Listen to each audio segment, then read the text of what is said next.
নমিতা সিনহা ক'ত খেলিব গৈছা কলকাতাত কি পাইছা গোল্ড মেডেল কি খেলাত টাইকোৱাণ্ডো ইণ্টাৰনেশ্যনেল নমস্কাৰ মোৰ নাম নিপন সিংহ মই ধুবুৰী ডিষ্ট্ৰিক্টৰ ছাপোৰ্ট টাইকোৱাণ্ডো এছ'চিয়েশ্যনৰ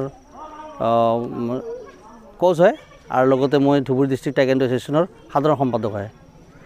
আমি কলকাতাত 26, 27, 28 তাৰিখ কলকাতাত অনুষ্ঠিত হোৱা ইণ্টাৰনেশ্যনেল খেলিবলৈ গৈছিলোঁ আমি গৈছিলোঁ 10 জন তাতে আমি 9টা মেডেল পাবলৈ সক্ষম হৈছোঁ কিমানটা গ'ল গোল্ড 2টা সিলভাৰ 3টা ব্ৰঞ্জ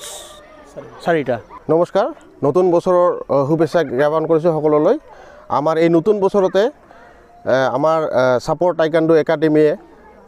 ভাল খবৰ আনিবলৈ সক্ষম হৈছে ধুবুৰী জিলাৰ লোকলৈ অসমলৈ কাৰণ যোৱা 26 ডিচেম্বৰৰ পৰা 28 ডিচেম্বৰলৈ ৱেষ্ট বেংগল কলকাতা এছ'চিয়েশ্যনৰ উদ্যোগত কোৰিয়ান এছ'চিয়েশ্যন অফ কলকাতা TIAৰ উদ্যোগত 7th ইণ্ডিয়াত TIA ইণ্টাৰনেশ্যনেল টাইকোৱাণ্ডো চেম্পিয়নশ্বিপ 2023 যিখন চেম্পিয়নশ্বিপ হৈ গ'ল তাতে আমাৰ ছাপোৰ্ট টাইকোৱাণ্ডো একাডেমীৰ পৰা 10 গৰাকী খেলুৱৈ অংশগ্ৰহণ কৰিছে তাৰে 2 গৰাকী গোল্ড মেডেল 3 গৰাকী silver medal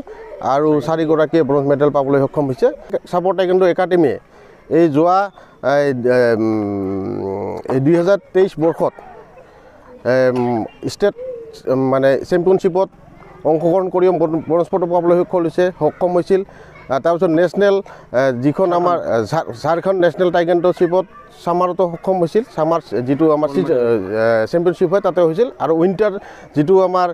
national taekwondo championship হয় ডেৰাডুনত হয় উত্তৰাখণ্ড তাতো আমাৰ সক্ষম হৈছে এইবেলি আমি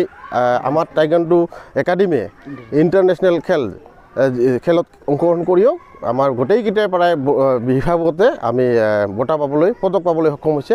তো এই পদক পোৱাৰ কাৰণে আমি সকলো আমাৰ এই কেন্দ্ৰৰ প্ৰশিক্ষক নিপুণ সিংহক মই ধন্যবাদ জনাইছোঁ লগতে আমাৰ এই